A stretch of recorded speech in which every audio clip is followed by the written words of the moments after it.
This beautiful house in a spectacular setting in what is now Glen Park on Glenfield Road was built around 1859 by William Fulton, Laird of Glenfield, who owned the nearby dyeing and finishing works.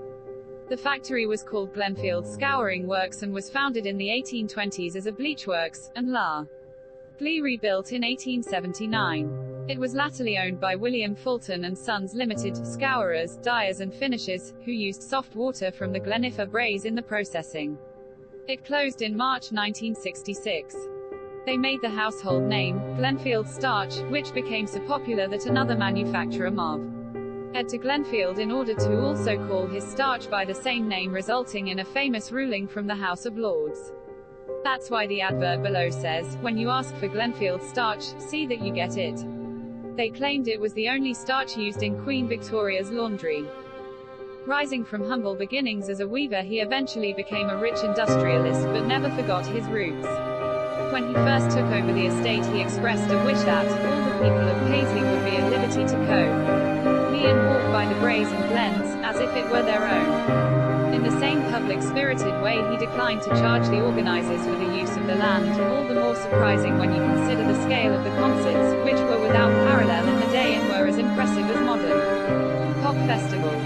In the heyday, the choir numbered around 700 voices, composed mainly of mill girls and other working-class women of the town, and the concerts, consisting of a mainly Scottish repertoire, were performed to astonishingly large audiences of around 30,000.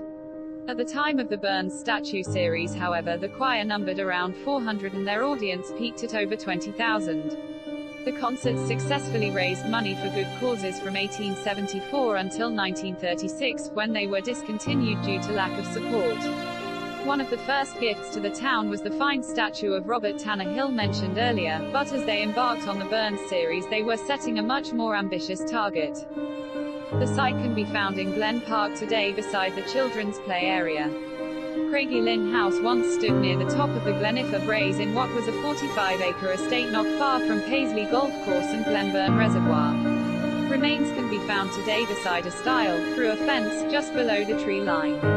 The map below is annotated with the place names that can be found at the bottom of this 1868 map. The house still appears in the 1947 map. It's easy to find by following a line of bushes on the map that veers to the left straight down to the fence. The same line is still visible on Bing maps. The building was described as a superior dwelling house with garden and ornamental grounds attached, the property of Rev. P. Brewster and O.C.C.U. pied by him. The configuration of the property is different in the 1947 and 1868 maps. The wall looks like part of the larger 1947 building.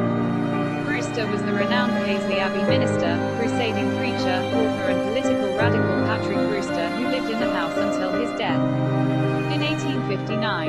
In 1922, it was bought by Glasgow philanthropist George Carter Cossar as a training farm for destitute boys before emigration.